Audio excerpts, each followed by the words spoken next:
What makes a good writer? What innate skill should one possess to have the ability to create worlds on paper out of mere thoughts and dreams? Statistics say over 130 million books have been published in history and thousands more are printed every day. But with so many options, the question is, what makes any book stand out from the rest? The Missing Clock is currently the most celebrated work of Nigerian writer and journalist Adeyemi Adeleke, who writes under the pseudonym Mai Nasara. The Missing Clock is a children's book that dramatizes the importance of growing food and returning to the earth, the sustainer of human life. Mai Nasara uses the book to explore the consciousness, emotions and actions of a child in a fascinating narrative distinguished by the simplicity of its themes, ideas, language and style. When Banji, the only child of Mr. Lanre and Mrs. Lola Tobe, turned 4, he became fascinated with the rabbit-eared clock on the mantelpiece in the living room. He stared and stared at it, listening attentively as its hands went tick-tock, tick-tock, on and on, day after day. The first child and only son of 7 siblings, Mai Nasara studied at Obafemi Awolowo University, Ile-Ife, and Ahmadu Bello University, Zaria. For someone who is now a celebrated author, some may ask, why did he choose to study geology in university? I trained as a geologist, but I knew I wasn't going to do traditional geology work. I saw myself as a science communicator. I understand science, so I saw myself as having a mission to communicate what I know, how it affects people's lives, to get people to be scientifically literate, to know what the issues are. So my work is as a science communicator, like I've said. So I've had to dabble in journalism as well, write stories. I worked for a time as a copy editor at Timbuktu Media in Lagos, publishers of 234 Next magazine. The first time that I read anything he wrote was a review. He had done a book review for one of the arts and culture features. I don't even remember the name of the book. I just remember the way he wrote, and I was struck by it. It was extremely sensitive.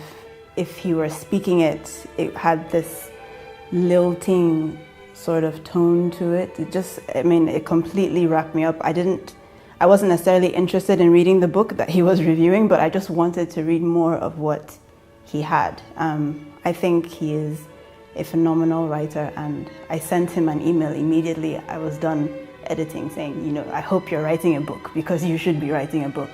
The Missing Clock started way back, 5 years in the making. The germ, the seed for it, I took with me from Katsina. It's true to life. The story of the Missing Clock happened to someone I grew up around, were church members. What happened to the family, it's also based, centered around the family. So there is a family in the Missing Clock with father, mother, and a child. It happened. In 2011, The Missing Clock was among hundreds of books entered for the most prestigious literature prize on the continent, the Nigeria Prize for Literature. Later that year, in October, Mai Nasara was adjudged the winner and took home the $100,000 prize. The selection and the process is so beautiful. First, you have a short list of 40. And of course, every good book or reasonably good book will fall into that. And then another short list of 20, another short list of 12, then 6, 3, and 1. So that kind of process allows good books to be in view all the time until you keep reading. And sometimes when you read a book 2-3 times, you have a better impression of it than when you read it first time.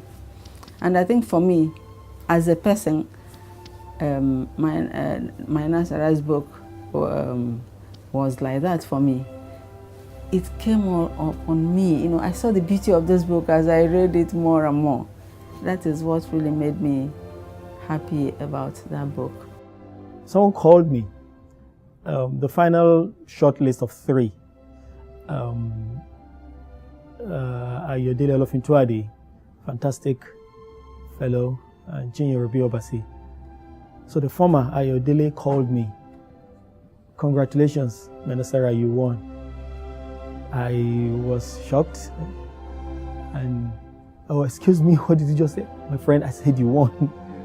That very day, I remember I was driving to Ogun State. At a point, I parked my car and I called my kid. I said, "Leke, has it been announced?" He said, "Yes, we won." And I screamed. And mind you, he used the word we won. And that's Leke for you, because he believes that his celebration is the celebration of his friends and all that. He's that kind of a person. With this win, Adeleke Adeyemi, also known as Mai Nasara, joins a long list of Nigerian writers who have won the coveted Nigeria Prize for Literature, a prize that has seized the imagination of dignitaries, heads of states, kings, and the general public. Since inception in 2004, the Nigeria Prize for Literature has continued to raise the bar for excellence in writing and inspire the younger generation to follow the footsteps of accomplished authors. Literary awareness in Nigeria today is very high. Even children in the rural area have heard about the NLNG Prize. I remember when we went to Bode, those children, they were so happy. Some of them were saying, the school children, that they hoped NLNG would still be awarding this prize when they grew up, that they would want to submit their works. Some of them are already developing interest in writing. So I think that the awareness is there. And it's going to be more because NLNG appears to be ready to promote the writers and promote literature. For Mai Nasara, this win has only inspired him to work harder. He's not resting on his oars, and currently he is in the United States to learn more about his craft. The missing clock, for me, represents what is the missing link in the family is getting it right. I'm interested in the family, individuals in the family, no doubt, but working in concert as family. It's important that there's that harmony, and there's really so much that can happen when family members are in harmony, because everyone has something to bring to the table. Even a 4-year-old child, as happened in The Missing Clock. So I intend for Africa to adopt the book, and Africans in the diaspora, and of course people in other parts of the world and of other extractions, to take to the story and come to tell their own stories. And this way I believe we will live out the aphorism, the saying that the stories people tell have a way of taking care of them. That's a quote from Barry Lopez, he's a Hispanic American. I believe so much in that the stories people tell do indeed take care of them. I've written a song along that line based on that saying. For most writers, getting on a bestseller list and winning a prize like the Nigeria Prize for Literature is their biggest dream. Mai Nasara, however, does not fall in this category. My biggest dream would be for every girl child on the continent of Africa to be educated, at least to first degree level. And in getting an education, to learn alongside the things that make for life, raising a family, whether your own children or children around you, because it is my conviction that every child is your child. It takes a village to raise a child. So where we have mothers or mother figures, they will raise any child as their own child. My dream is that this will be the reality on ground in Africa, so that, I mean, things that really should embarrass us, like, we should be embarrassed, but we're not. Infant mortality, maternal mortality, malaria, polio, polio, commonly known as.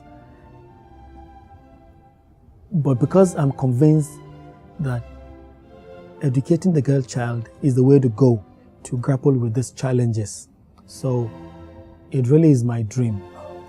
And I mean, of course, ensuring that children in every corner of the continent have access, ongoing access, continuous access, unbroken access to books, the best that the world has to offer, the books that have been adjudged the best in the world that are available to children, whether in China or Zambia or Afghanistan or Zimbabwe, all over the world, children, so that children can grow to be what I call fully human beings.